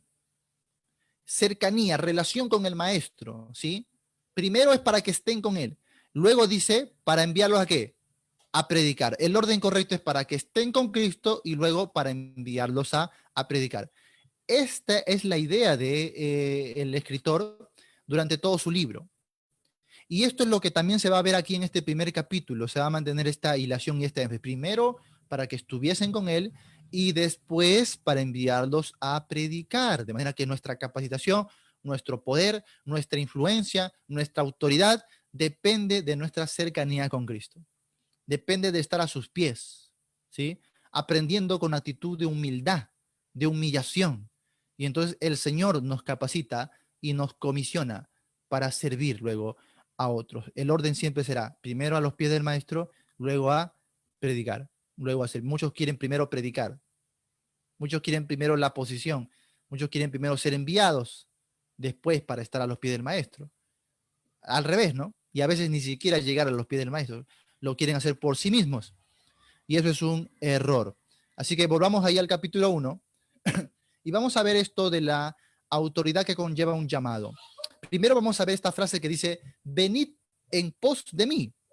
Número 1, esto involucra una renuncia previa. Mateo 16:24 cuando el escritor Mateo señala este llamamiento, dice, si alguno quiere venir en pos de mí, niéguese a sí mismo. Así que cuando Jesús dice, venid en pos de mí, necesariamente implica una renuncia. Nadie puede ir a otro lugar sin primero abandonar el lugar donde estaba antes. ¿Sí me dejo entender? Tú no puedes seguir sin renunciar. Tú no puedes ir a un lugar llevándote pues tu pueblo, ¿no? A menos que sea en el corazón nomás, ¿no? Pero ni siquiera en el corazón a veces debemos llevarlo, ¿no? Porque hay cosas que debemos dejar plenamente para poder servir al Señor. Así que esto implica una renuncia, ¿eh? Y esto no necesariamente quiere decir que vas a abandonar tu casa, tu ciudad, tu trabajo, tu escuela, porque a veces implica simplemente el cambio de prioridad en tu mente y tu corazón. Y también implica el cambio con relación al objetivo o propósito que le das a esas cosas. Si antes tu casa era simplemente porque querías vivir bien, ahora tu casa es para el reino de Dios. Si antes tu trabajo es porque ibas a buscar un sostenimiento o dejarle algo a tus hijos, ahora tu trabajo es para el reino de Dios. ¿Sí me voy a entender? Todo ahora lo perfilo para el reino de Dios. Esto es darle la prioridad al reino de Dios. No necesariamente quiere decir que lo vamos a abandonar. Amén por aquellos que tienen que salir, ¿no? Y abandonan muchas cosas para servir al Señor, pero no quiere decir que todos hagan lo mismo. Simplemente es la prioridad. Todos vamos a tener la prioridad en el reino de Dios. Así que involucra primero una renuncia. ¿A qué tenemos que renunciar para poder servir a Cristo? No lo sabemos. Puede ser un aspecto a veces espiritual. Puedo renunciar a mi fama, a mi orgullo, puedo renunciar a mi prestigio, como Pablo lo hizo, renunció a su prestigio personal, ¿sí? Renuncia, por supuesto, a tu justicia propia. Tienes que renunciar a cosas así. A veces también tenemos que renunciar a comodidades. A comodidades. Porque voy a servir a Cristo. Y esto es lo que más le cuesta al creyente de hoy, renunciar a sus comodidades. Más bien el creyente está anhelando más y más comodidades, ¿no? Pero a veces vamos a tener que renunciar a ella para servir a Cristo. Y si Cristo por ahí decide, nos da provisión en su gracia, es diferente. Todos saben aquí que los primeros años de ministerio, y fueron muchos años, tuvimos que renunciar completamente en todo sentido, material y espiritual, renunciar a muchas cosas para poder servir al Señor. Así que esto lo aprendemos del maestro. Venid en pos de mí involucra una renuncia previa. Dos, la idea es ir detrás de él. La idea es ir detrás de él. Venir en pos quiere decir síganme. O sea, vengan a mi tras. La idea es que él va caminando y por detrás le vamos siguiendo. Eso es ir en pos de alguien. Y entonces no quiere decir ir delante de alguien. Esto, por supuesto, nos habla del señorío de Cristo. Nosotros no mandoneamos al Señor. Nosotros vamos siguiendo al Señor. Y seguir al Señor involucra pasar lo que Él pasa, pisar las pisadas que Él pisa, ¿sí? Ser bautizado con el bautismo con que Él es bautizado, que habla de sufrimiento, que habla de muerte, que habla de quebranto, ¿sí? Mientras que el día de hoy más bien queremos hacer al Señor nuestro siervo. Y muchos están predicando ahí, no, decreta, declara, ordénale, ¿no? Mándale al Señor, ata. Y estamos ahí, yo decreto, yo declaro, y Dios mío, el Señor pasa a ser un sirviente del hombre. Y esto no es nada bíblico. El hombre es llamado más bien a ser sirviente del Señor. El hombre está a su disposición, a los pies del maestro. El hombre sigue al Señor. Mis ovejas oyen mi voz y me siguen. Y esto es un seguir voluntario, ¿eh? Esto es un seguir de humillación. Muy bien. Así que la idea es ir detrás de él. Tres, es hacerlo permanentemente. Es hacerlo continuamente. Es venir en pos de mí. Quiere decir que continuamente voy a seguir al Señor, continuamente le voy a imitar, continuamente seguiré sus pasos. No es un ratito, doy un pasito siguiendo al Señor y dos pasitos para atrás, ¿no? Un pasito siguiendo al Señor y luego los demás pasitos desviándome a la derecha o a la izquierda, ¿no? O echándome un descanso. No, es seguir permanentemente al Señor. Ese es el llamado. Luego es voluntariamente. Venid en pos de mí. Aunque está ejerciendo una autoridad, no está ejerciendo ¿cómo se dice? Una dictadura, ¿sí? No los está agarrando del cuello y ven para acá, hijo, y lo está arrastrando. No, no.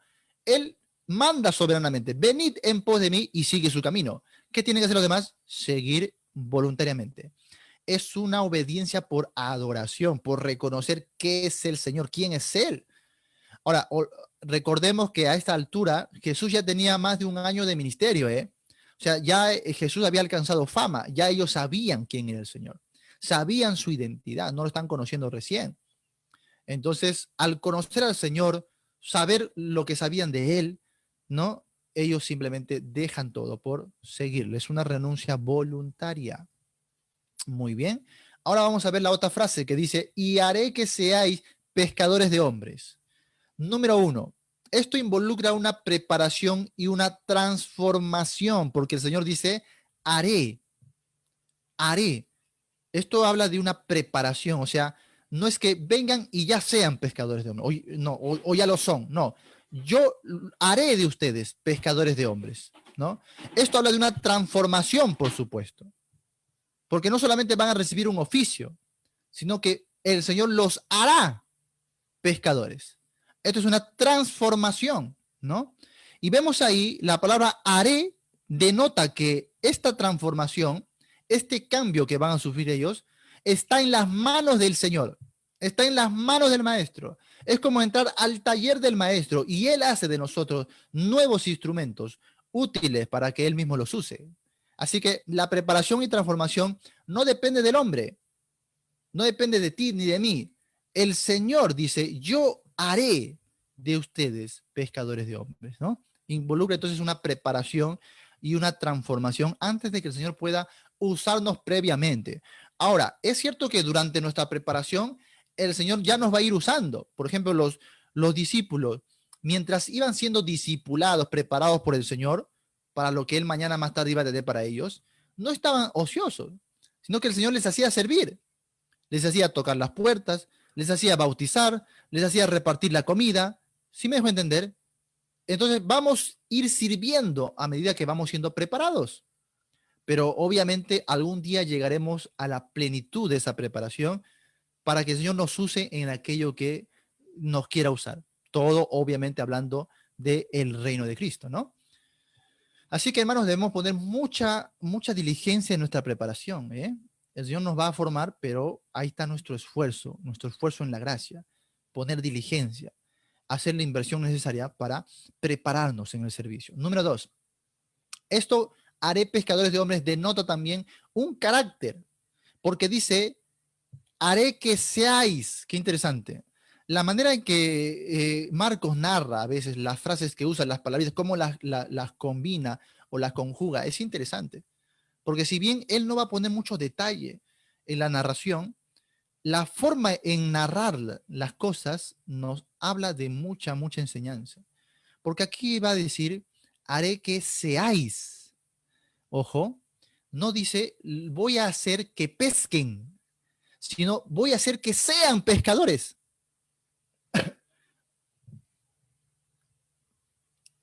Hermanos, una cosa es pescar porque soy pescador o ser pescador porque pesco. Es distinto. ¿Por qué? Porque cuando tú te llaman pescador porque pescas, no necesariamente quiere decir que eres pescador. Simplemente lo haces porque tienes hambre. Hay muchas personas que a veces dicen, vamos a pescar. ¿Por qué? Porque es divertido, porque lo toman como un deporte, o porque quieren traer una cena fresca, ¿no? A la casa. Pero no son pescadores, ¿sí me dejo entender? El Señor no les dice, yo voy a hacer que ustedes pesquen, sino yo les haré pescadores. Y cuando uno es pescador, no puede hacer nada más en la vida que vivir pescando. ¿Sí me dejo entender? El Señor Jesús no quiere que pesquemos de vez en cuando.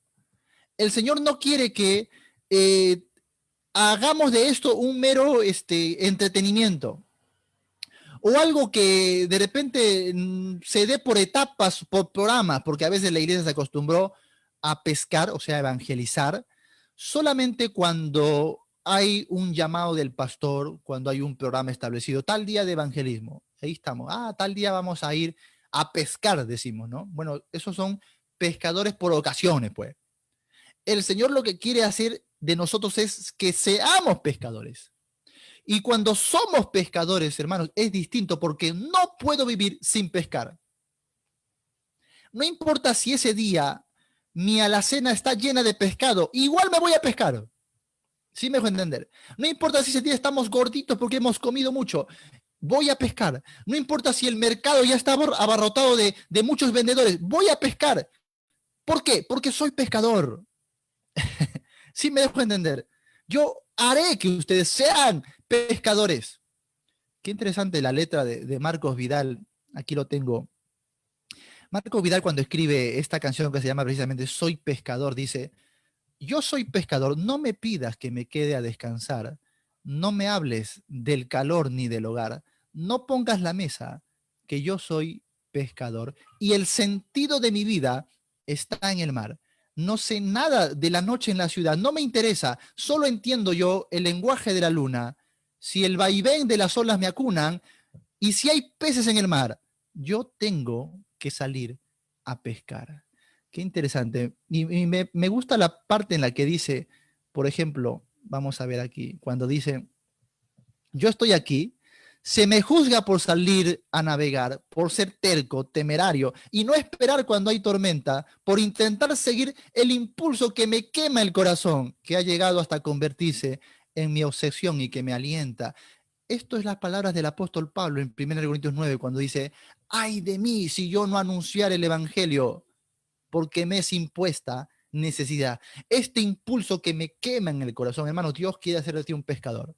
Dios no quiere hacer de ti alguien que pesca ocasionalmente, sino alguien que vive para la pesca. ¿Sí me dejo entender? Entonces, Marcos Vidal, cuando termina su letra, nos hace entender también algo especial de este oficio. Dice, no insistas más.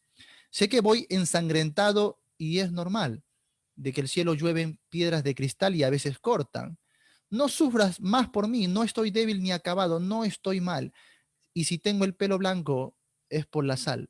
Y no me importa, pues yo soy pescador. Habla de la entrega, del sacrificio. Es fácil decir, mira, qué bonito es salir a traer un pececito del mar, pero si tú supieras todo lo que involucra, el trabajo, las horas sin dormir, los cortes en las manos, los cortes en la cara, la sal que te malora la piel, eh, es una labor, hermanos, que pocos lo querrían realizar. Involucra un gran esfuerzo y un gran sacrificio, y a eso nos está llamando el Señor. No a ser pescadores ocasionales, sino a ser pescadores de oficio. Él nos quiere convertir en pescadores, de modo que no vivamos en este mundo sin salir a pescar todos los días, porque tenemos esa gran necesidad, no porque hay hambre, no porque hay necesidad, sino porque no puedo hacer otra cosa que pescar. El Señor nos forma un carácter de pescadores. Hermanos, deja que Cristo haga eso en tu vida. Él te ha llamado a ser un pescador, ¿sí? Luego, 3, esto implica un oficio. Implica un oficio. Porque no solo dice que seáis en el sentido del carácter, sino que dice pescadores, lo cual denota un oficio. Esto es un trabajo. Esto es algo que voy a ejercer, ¿sí? El Señor te lleva luego al oficio una vez que ha formado tu carácter. ¿Me dejo entender? El oficio, el título o la posición viene después, como resultado, si te das cuenta. Y así que el Señor quiere aquí elaborar también un oficio, es decir, un ministerio, ¿sí? Vamos a ser pescadores y vamos a vivir siendo pescadores y vamos a darle un sentido, un valor a este oficio que tenemos. Número 4, el sentido correcto de este oficio, ¿ya? ¿Cuál es el sentido correcto? Dice, haré que seáis pescadores de hombres. El sentido de nuestro ministerio, de nuestro oficio, está orientado hacia los hombres. Busquemos en nuestra Biblia un ratito, Lucas 19:10, un pasaje también muy conocido y muy repetido, ¿no? Dice, porque el Hijo del Hombre vino a buscar y salvar lo que se había perdido. Hermano, hay que prestar mucha atención a esto. El sentido del ministerio es hacia los demás. De manera que nuestro servicio, nuestro propósito de ser en el oficio es dar bienestar a otros, no a nosotros mismos. El maestro dijo, yo no he venido a ser servido, yo he venido a servir y a dar mi vida en rescate por muchos. Yo he venido a buscar y salvar lo que se había perdido. Hermanos, el ministerio se orienta a los demás. Tristemente, el día de hoy muchos quieren entrar al ministerio, pero enfocados en sí mismos, en su vanagloria, en su prestigio, en su bienestar, hasta en su prosperidad material. Estos son razones equivocadas para ingresar al ministerio. Si tu motivación de ingresar al ministerio no es el amor por otros, no ingreses. No cometas este error. Te amargarás la vida tú y amargarás la vida a los demás. La razón de servir en el ministerio es amar apasionadamente a otros, es entregarme por otros, es desvivirme por otros. Y esto tiene que entenderlo el que sirve como los que le acompañan. Su equipo de trabajo, sus discípulos o sus líderes, aquellos consiervos que le acompañan, tienen que entender que el ministerio es para servir a otros, es para entregarse a otros, ¿sí? Y ahí tenemos iglesias que a veces se molestan si su pastor sale a predicar a otra iglesia. Ah, ¿por qué tiene que estar yendo a otra iglesia? El pastor tiene que servirnos a nosotros. Y todavía algunos dicen, para eso le pagamos. Dios mío. Ay, ¿por qué el pastor tiene que estar en las redes sociales? ¿Por qué tiene que estar predicando a otros? Tiene que servirnos a nosotros nomás. Tiene que venir aquí a mi casa, acá a enseñarme a mi casa, solamente a mí. ¿Para qué tiene que estar haciendo transmisión en vivo a 400 o a 500 personas? Dios mío. Y entendemos mal que nuestro ministerio, el enfoque, el sentido es hacia el mundo, es hacia las personas, es hacia los necesitados. Más bien deberíamos sentirnos dichosos. Qué lindo que nuestro pastor esté sirviendo a otro. Vamos a apoyarle, vamos a hacer fuerza para servir a otros, a nuestra comunidad, y si es posible al mundo entero, que el día de hoy no es tan disparatado hablar, ¿no? Porque llegamos a todo el mundo con las redes sociales, con la tecnología, pero ahí estamos los hermanos chinchoncitos, ¿no? Ay, ¿qué es eso, Dios mío? Que las redes sociales, que eso es para niños, que ay, no, porque tenemos todavía el enfoque en nosotros mismos. Tenemos que entender, algunos están peleando por su comodidad. Ay, no, qué lejos ir a la iglesia. Ay, no, que tengo que llegar a mis hijos. Hermano, somos llamados a sacrificarnos en el reino por otros. Usted no viene a la iglesia por usted. Usted no sirve por usted, ¿sí? Para tener comodidad, para tener bienestar, para hacer feliz a su familia. Usted sirve para dar bienestar a otros y ese bienestar es salvación. Hay muchos que se pierden y no debemos ser egoístas. El equipo que acompaña al pastor tiene que entender esto. Luego, un llamado a todas las esposas de pastores, esposas de misioneros, esposas de líderes de ministerio, porque a veces, hermanos, si el complemento en el matrimonio no entiende esto, obviamente el ministerio va a sufrir. Y pensamos, a veces confundimos el ministerio con un oficio más en el mundo. Es un oficio, claro que sí, pero es un oficio más digno, es un oficio más alto, ¿sí? Y es un oficio de mayor trascendencia, sumamente urgente en el mundo. Y los cónyuges tienen que apoyar enteramente ese oficio digno. No puedes ponerle trabas al ministerio. Y no puedes decirle, ¿qué haces tú en el templo? Ven aquí, las 24 horas estás en tu casa porque estás casado conmigo, Dios mío. ¿Para qué te casaste con un siervo entonces? Si te vas a casar con un siervo, y ojo que a veces la mujer dice, yo quiero casarme con un pastor, yo quiero casarme con alguien que ama al Señor, dice, ¿no? Una hermana una vez le dijo, ¿estás segura? ¿Estás segura que quieres casarte con alguien que ama al Señor? Porque primero yo no te veo que amas mucho al Señor, ¿eh? Y entiende que si alguien ama al Señor, va a desvivirse por las almas, va a estar fuera de casa muchas horas, va a estar con el hermano aconsejando, discipulando, va a estar predicando en las calles y va a tener muy pocas horas para estar en casa. Marcos Vidal decía, no me pongas la mesa, ni me hables del calor del hogar, porque soy pescador y yo debo estar en el mar. ¿Estás segura que quieres casarte con alguien que ame al Señor?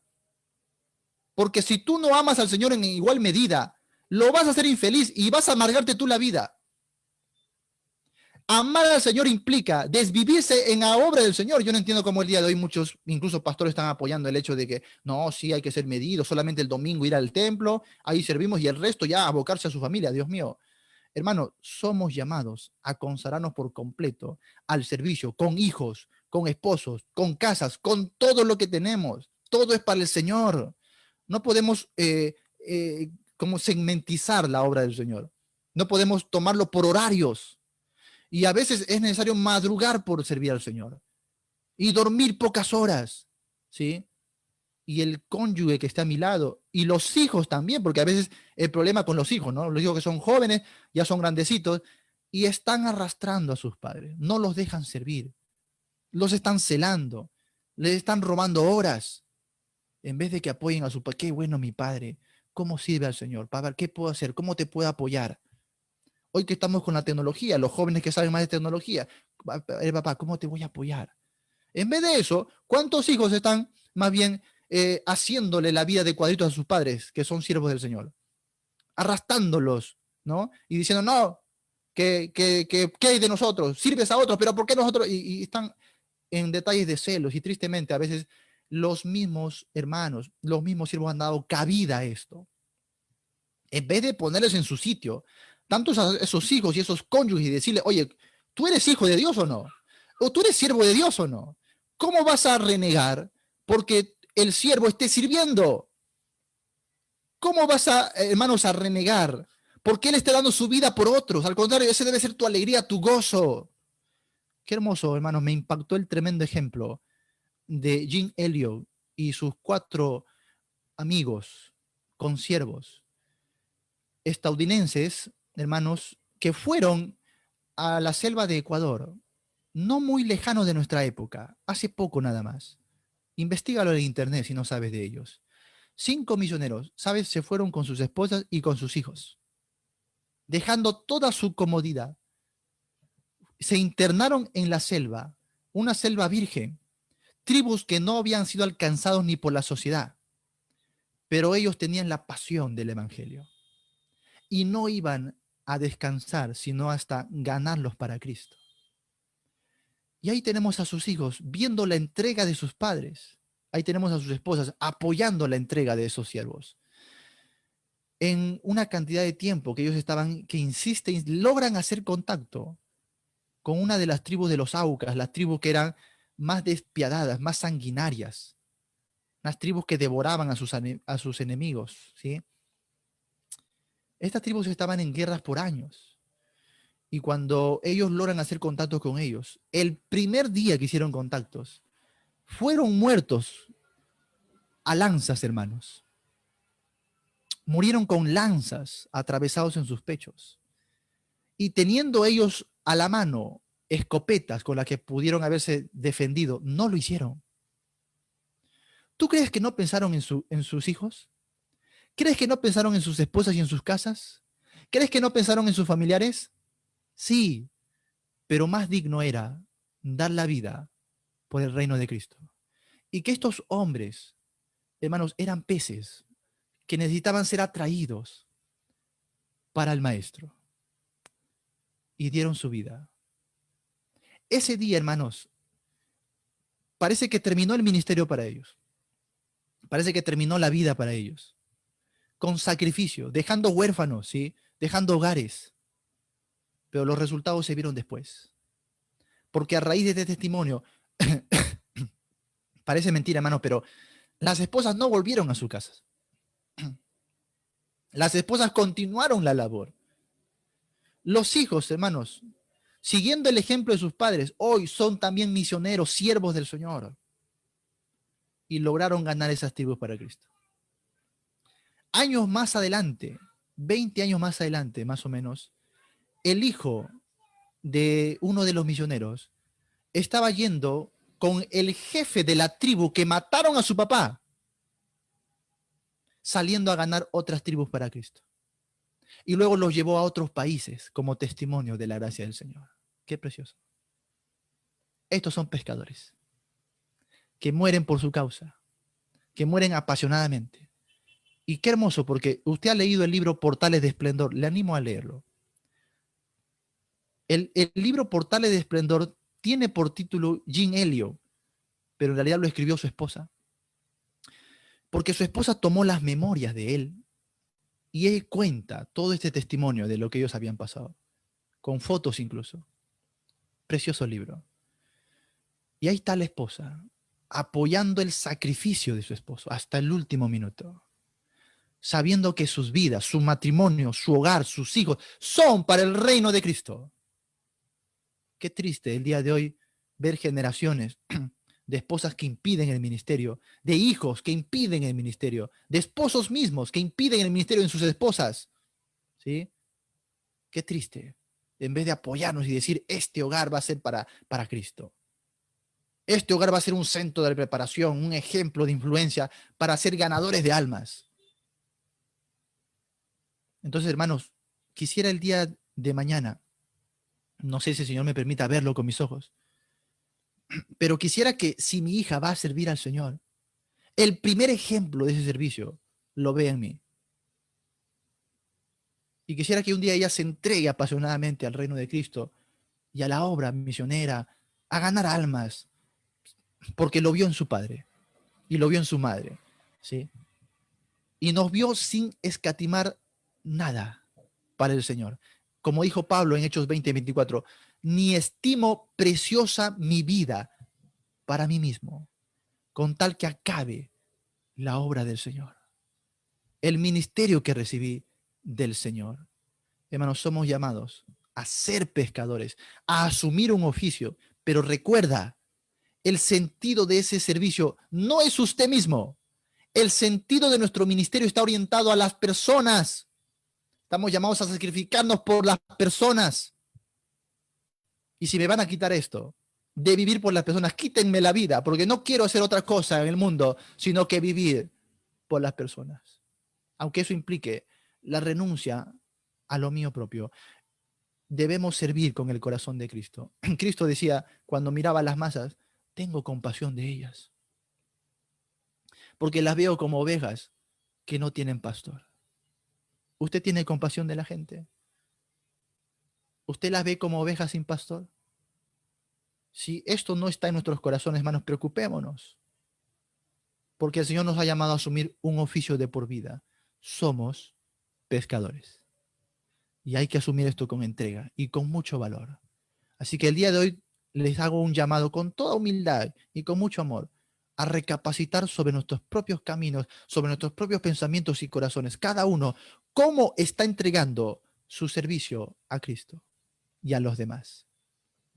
Finalmente, hermanos, vemos su autoridad en sus heraldos. Por causa del tiempo no vamos a poder detallar mucho, pero le animo a estudiar la vida de estos hombres. Una vida maravillosa, ¿no? No por ellos mismos, sino por lo que Cristo hizo en ellos. Los primeros seguidores. Vamos a ver, en primer lugar, a una pareja de hermanos. Dios va a llamar a 100 parejas, nos damos cuenta, algunos de ellos. Primero vemos a Simón y Andrés. Simón es el impetuoso líder, ¿sí? Simón, hermanos, es un hombre de mucho temperamento, un hombre de muchas palabras, ¿sí? Se sobreentiende que él es sanguíneo en su temperamento, ¿no? Es alguien que quiere ir siempre a la cabeza, que quiere tomar la palabra, alguien que es de mucho entusiasmo. Y vaya que necesitamos esto en el liderazgo, solo que formados, ¿eh? Porque a veces el temperamento es así, pero no tenemos la formación en el carácter y es un desastre. Así que Jesús lo sabía y pues tenía que tener bastante paciencia con Simón. Bastante paciencia, ¿no? Para ir formando su carácter hasta convertirlo en el apóstol Pedro que después fue. Y con ese mismo amor, el apóstol Pedro después va a formar a otros, ¿no? Él formó a Juan Marcos, el que escribe precisamente este evangelio. Ahí tenemos la obra del maestro que vio a un Simón que era muy impetuoso, muy cargoso, muy chinchoso, ¿sí? De repente cualquiera perdería así nomás los estribos con Simón, ¿no? A mí no me pongan a un Simón porque me conocen en mi hombre interior, ¿sí? Rápido voy a despertar al hall que llevo dentro. Simón, Dios mío, necesita un Bernabé para soportarlo, ¿no? Ahí tenemos a Simón que luego va a ser transformado. Este hombre lisuriento, este hombre del vulgo, en el libro de los Hechos va a ser reconocido como un hombre de letras, aunque no tenía letras, ¿no? Luego este hombre va a hablar palabras tan riquísimas en sus epístolas que es comparada a los escritos del rey Salomón. Qué precioso la transformación que Dios hace en Simón, que después lo llama Pedro. Qué interesante porque se vuelve alguien qué sé yo, amargado, alguien impulsivo, ahora se vuelve un líder por influencia. Luego tenemos a Andrés. Andrés es el servicial y ganador. ¿Por qué le he puesto ganador? Porque Andrés es aquel que siempre está trayendo personas para Cristo. Le está trayendo a Jesús. Aquí Marcos no es detallista, pero por el Evangelio de Juan sabemos que primero el Señor conoce a Andrés. Luego Andrés busca a su hermano Simón, a Pedro, y lo trae al maestro, ¿sí? Simón, ven que he encontrado al Mesías. Y ahí tenemos a un Andrés que siempre está buscando a otros para traerlo al Señor. Él es el que trae luego a este niño. Señor, he traído aquí a un niño que tiene sus pocos panes y sus peces. ¿Mm? Luego él, a esos griegos que venían a buscar al Señor, él también los lleva a Jesús. Señor, han venido unos griegos a buscarte. Y ahí tenemos a un Andrés, hermanos, que aunque no tiene mucha trascendencia de repente en la Biblia, sin embargo, este servicio de él, este estar atento a las necesidades de otros, este buscar a otros, este traer a otros, es una labor muy reconocible, una labor muy digna, que el día de hoy también necesitamos así. A muchos Andrés, que salgan y atraigan a otros, ¿no? Que los lleven a los pies del maestro, ¿eh? Que orienten a otros. Esto es Andrés. Luego tenemos a Jacobo. Ponemos aquí el primer mártir. No el primer mártir del cristianismo, sino el primer mártir entre los apóstoles del Señor. De los 12 fue el primero en morir. Qué interesante, ¿no? Hay un libro que se llama Cuando lo que Dios hace no tiene sentido.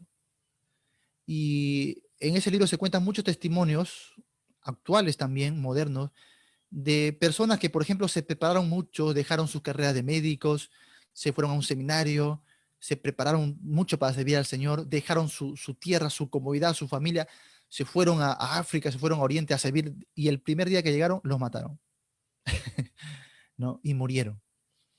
Y él decía, esto no tiene sentido, por supuesto. Para nosotros no tiene sentido. ¿Por qué el Señor haría algo así? ¿No? Y ahí se va a tratar muchos casos, yo te recomiendo leer el libro, muchos casos de que nosotros también pasamos a veces, cosas así, ¿no? Cosas que aparentemente no tienen sentido, no tuviesen propósito, porque ¿por qué el Señor permitió esto?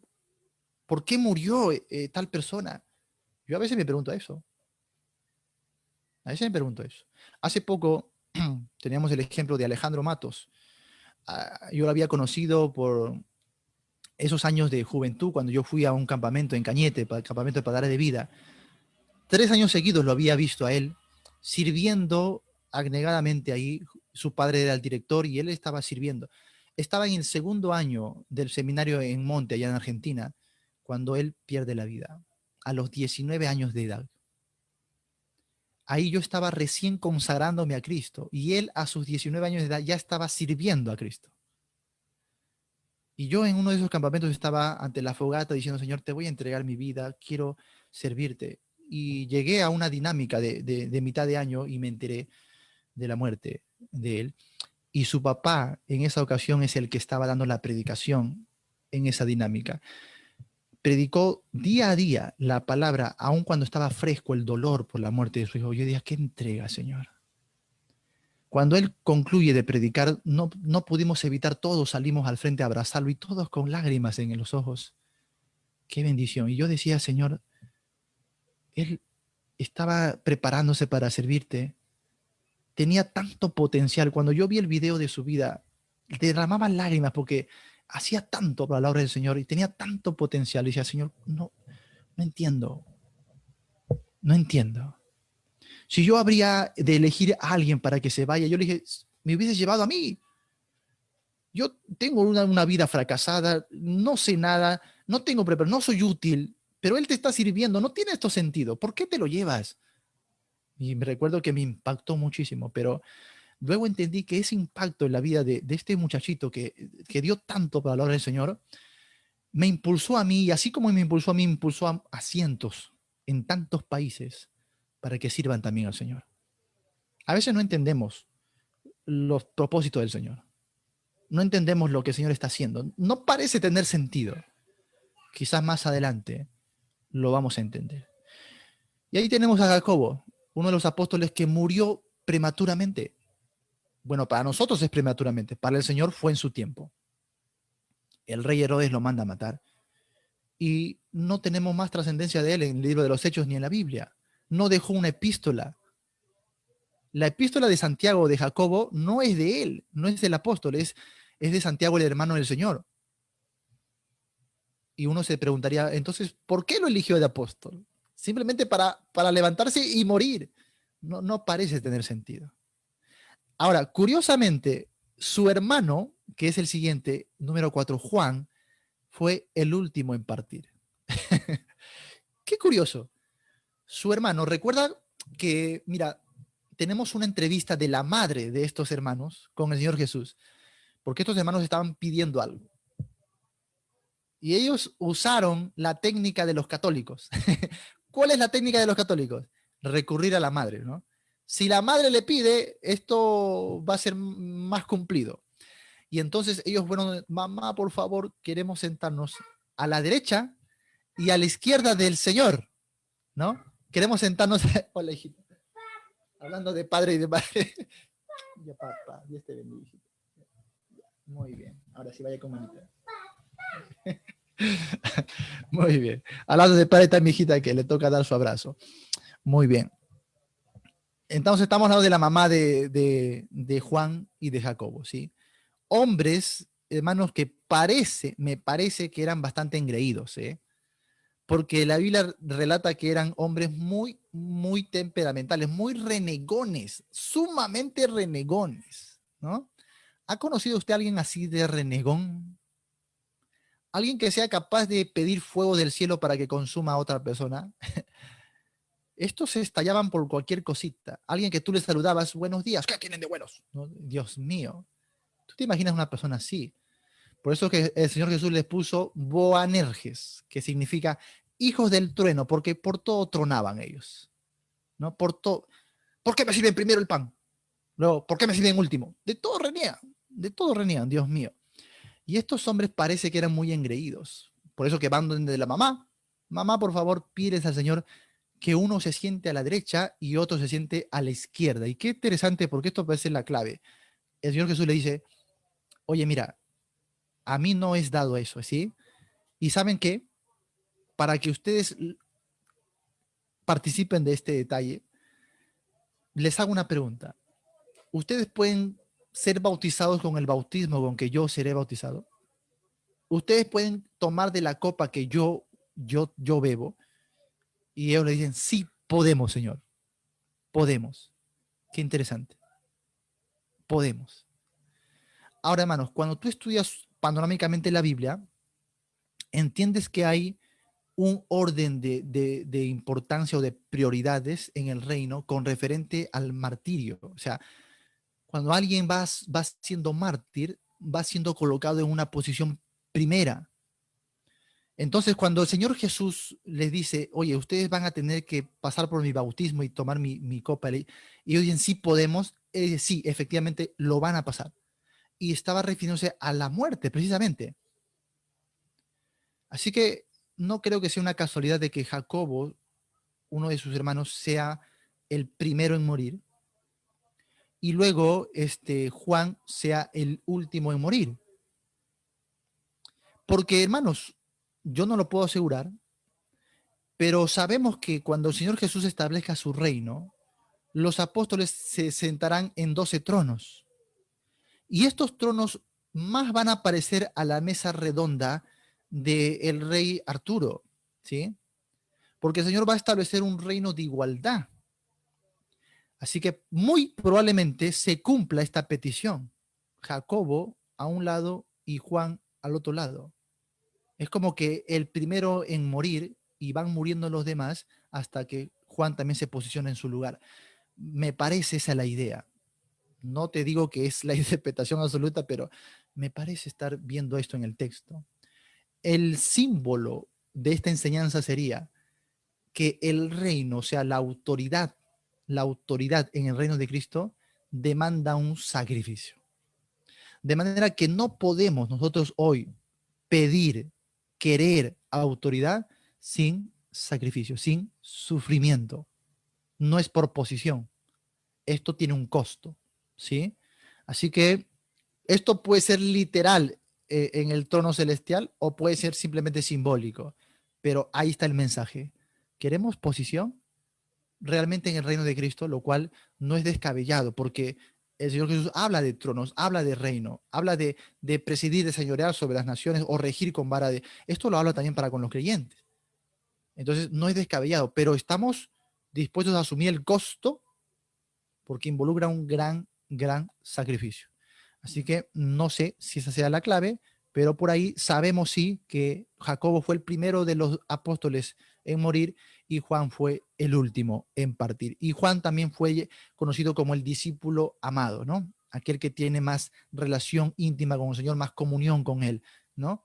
Muy bien. Ahí están los primeros seguidores. Luego vamos a ver este término dejando sus redes. Anotamos ahí, dejando sus redes, en complemento con la idea de remendando sus redes. Qué interesante. Porque el detalle de dejando sus redes de los primeros dos discípulos nos da la idea de renuncia, nos da la idea de que obviamente le van a dar un nuevo sentido a su oficio, pero luego también obtenemos este detalle de remendando sus redes. La palabra que se utiliza es muy interesante en el griego, porque es una palabra que se utiliza para decir volver un hueso dislocado a su lugar de origen. Esto se llama restaurar. Y hermanos, en esta época era importante tener las redes bien limpias, porque las redes cuando no se limpiaban simplemente no servían, estropeaban la pesca. Así que tenían que estar limpiando las redes y también estar remendándolas. Esto se llama restaurar. Curiosamente, es parte del llamado que el Señor hace en el oficio del Evangelio, no solamente, hermanos, a salvar almas, a rescatarlas, sino también a restaurar, a sanar, a levantar. Y es lo que el Señor va a hacer con ellos y luego ellos deberían de hacer también con otras personas. En este sentido, la restauración no solo es un llamado a los pastores o líderes, sino a toda la congregación. Toda la iglesia debe estar ocupada en este gran ministerio de la restauración. Si no todos se ponen a la obra, va a ser esto imposible. O es todos o nadie, ¿sí? No es labor para uno, es una tarea bastante ardua, así que todos tienen que cumplir esta función de restaurar. Muy bien. Luego, también tenemos esta frase, dejando a su padre. Esto, por supuesto, involucra cambio de prioridad. Esto no implica que ellos hayan abandonado sus familias por completo. Porque luego vas a tener el ejemplo, por ejemplo, más adelante en el verso 29 y 31, donde vemos que ahí se hacía la obra en casa de, por ejemplo, de Simón Pedro, ¿no? Y en muchas casas de los apóstoles se hizo algunos milagros, ¿no? Recuerda también a la suegra de Pedro, fueron hasta la casa de la suegra de Pedro, imagínate, ¿no? Y vemos ahí que no habían abandonado del todo a sus familias, pero sí hubo un cambio de prioridades, un cambio de sentido, de propósito. El día de hoy, cuando hablamos de dejar todo por Cristo, no necesariamente quiere decir que dejemos a la familia, a los hijos y nos vayamos lejos a servir al Señor. No, sino el cambio de prioridad. Mi prioridad no es mi familia, mi prioridad es el reino de Cristo. ¿Sí? Y también el sentido, el propósito de mi hogar, de mi familia, ya no es simplemente para mí mismo ni para mi familia, sino todos para el reino de Cristo. Cambia, ¿eh? Cambia el propósito. ¿Para qué crías a tu hijo? ¿Para qué vives tu matrimonio? ¿Para qué sostienes tu casa? Pregúntate bien, porque debe ser para el reino de Cristo. Hay que saber con mucha sabiduría orientar todo eso al reino de Cristo. ¿Para qué estudias la carrera que estudias? ¿Para qué tienes el trabajo que tienes? ¿Para vivir simplemente? ¿Para hacer algo en la vida? No, debe ser para el reino de Cristo. Muy bien. Luego, hermanos, tenemos algunos cambios para sintetizar esto ya como aplicación. Los cambios que Cristo obró en sus heraldos, ¿no? Número uno, cambiaron sus nombres. Aunque para nosotros esto no tiene mucho significado, en la Biblia sí. El cambio de nombre tenía mucho significado. Cambiarte el nombre era cambiar tu identidad, era cambiar tu trasfondo, tu pasado. Cambiarte el nombre era darte un nuevo sentido de vida, un nuevo valor. Cambiarte el nombre era muy significativo. Entonces, el día de hoy yo te pongo un sobrenombre y no significa nada, ¿no? pero entendamos las cosas como se entendían en los tiempos bíblicos. Cuando veamos el curso de profecía, vamos a ver esto con mayor detalle. Esto del cambio de nombres tiene bastante significado. Así que, número uno, cambiaron sus nombres. Número dos, cambiaron sus propósitos. ¿Sí? Cambiaron sus propósitos. Ahora ellos que vivían de repente para el hogar, vivían para trabajar, vivían simplemente para sobrevivir, ahora sus vidas van a tener un nuevo sentido y propósito. ¿Sí? Número tres, cambiaron sus corazones, ¿no? Mira sus temperamentos, mira cómo fueron cambiando su actitud, su mente, se arrepintieron luego de corazón, ¿sí? Cambiaron, hermanos, su corazón. Y número cuatro, cambiaron sus oficios. Cambiaron sus oficios. Pescadores de peces a pescadores de hombres. Y Dios, hermanos, en este sentido te llama también a ser transformado. Cambiar tu nombre. Quizás no literalmente te vas a cambiar tu nombre en el registro civil, pero sí sabes que tienes un nuevo nombre para Dios. Cambiar en el sentido de identidad, ¿no? Cambiar en el propósito. ¿Para qué vivimos? ¿Para qué estamos en este mundo? Cambiar en el corazón. Deja que Dios moldee tu vida, asemejarte cada vez más a Cristo. Esto es nuestro testimonio, cambiar de oficio. Quizás no dejes tu carrera, no dejes tu profesión, no dejes tu trabajo, pero sí le vas a dar una transformación a eso. Le vas a dar un nuevo enfoque, un nuevo sentido. Toma la sabiduría de Dios, pide consejo para saber cómo oriento mi profesión, mi carrera, mi trabajo, mi oficio para el reino de Cristo. Todos lo pueden hacer. No hay ningún oficio, no hay ninguna profesión que no se pueda orientar al reino de Cristo. Y si usted siente de repente un amor por el Señor tal que quiera de repente disponerse por completo, amén, mucho mejor. Necesitamos siervos a tiempo completo en la obra, con sus profesiones, con su trabajo, con su con todo, con lo que tiene o con lo que no tiene. Pero necesitamos siervos entregados para que la obra pueda seguir avanzando. Tristemente el día de hoy es lo que más se desanima y es lo que menos se tiene entusiasmo. La mayoría elige, no, voy a servir simplemente yendo a la iglesia los domingos y dando mi ofrenda. Pero hermanos, necesitamos siervos apasionados que estén entregados día y noche a la palabra, a la predicación, al evangelismo, al discipulado, a la restauración. Así que piénsalo muy bien, porque necesitamos siervos y siervas consagrados a la obra del Señor. Que Dios me los bendiga, amados hermanos. Vamos a orar al Señor.